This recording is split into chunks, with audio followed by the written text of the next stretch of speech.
The first speaker was Tara Ojo. She was based out of London, like the UK.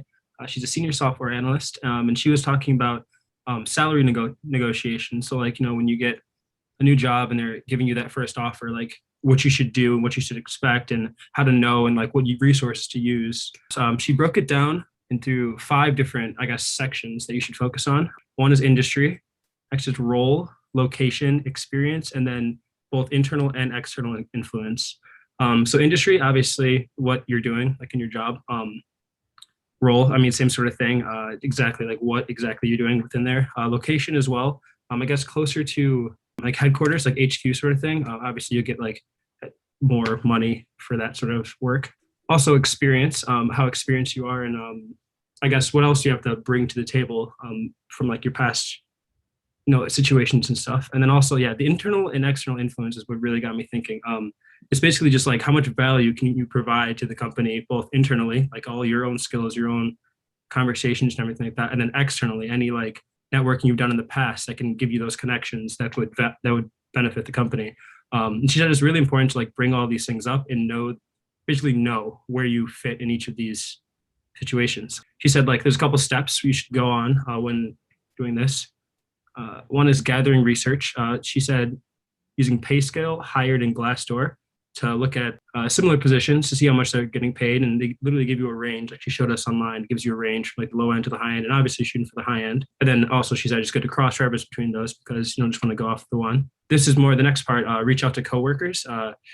That's more if you're already in the position already and you have like connections like that, and obviously you have to be comfortable with your coworkers. But she even said like she gave us like a little like blurb to say like, would you be interested in discussing your compensation? I'll share mine too, just to like level of playing field, be more comfortable when discussing that. And then yeah, at the end of all that, create a range for your salary. This is how much I want to get paid on those websites like PayScale and Hired and Glassdoor. PayScale specifically, she showed us like she was sharing her screen, and they literally have like a bar. It's a range. They'll say like 37K at like the low end, like 45K or whatever the numbers are. And I guess Hired and Glassdoor it isn't as like clear like that, but you can still see like the range.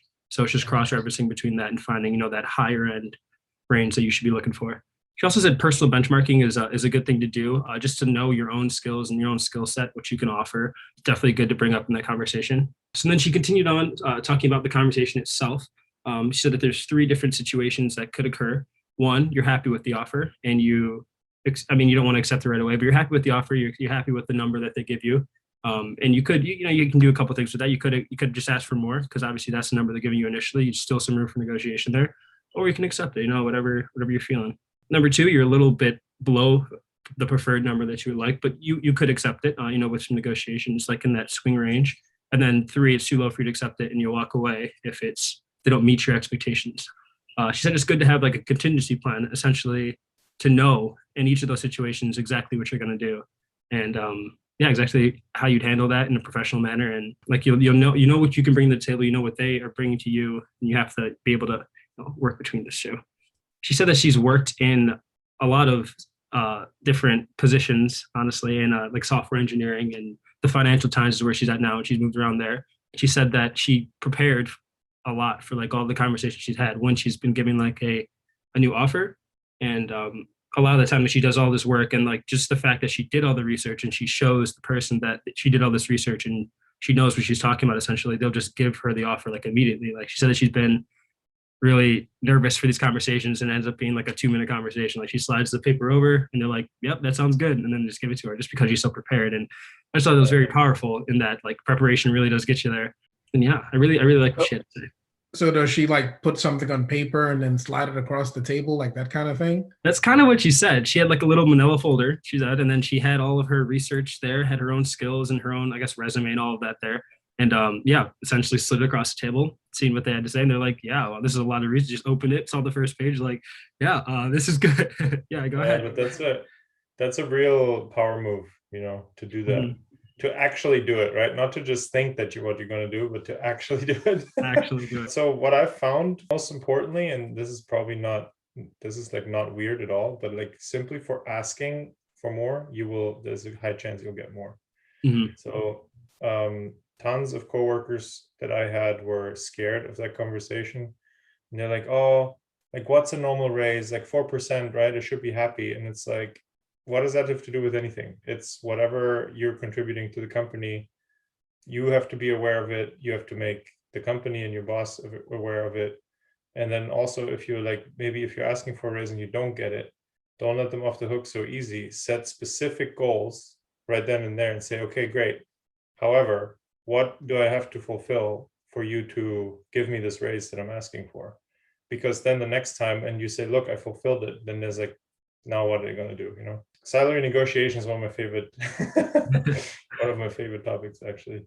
Interesting. Yeah, she was saying how we should make it more normal, just talking about salaries and everything like that, which I agree with. It's all hush hush at the moment. I think it's to the benefit of certain types of organizations to keep it hush hush. If you're not really willing to actually have a direct correlation between what people are bringing to the table and what they're making, then if 80% of your people don't know how to negotiate, then they just came and accepted whatever you gave them. And then if somebody came in and they knew how to negotiate, well, they got more, and your star player might be a terrible negotiator, and your dud might be an amazing negotiator, and you don't want that to get out. So everybody needs to hush up about what they make, because then you got to even the playing field, and nobody wants to do that.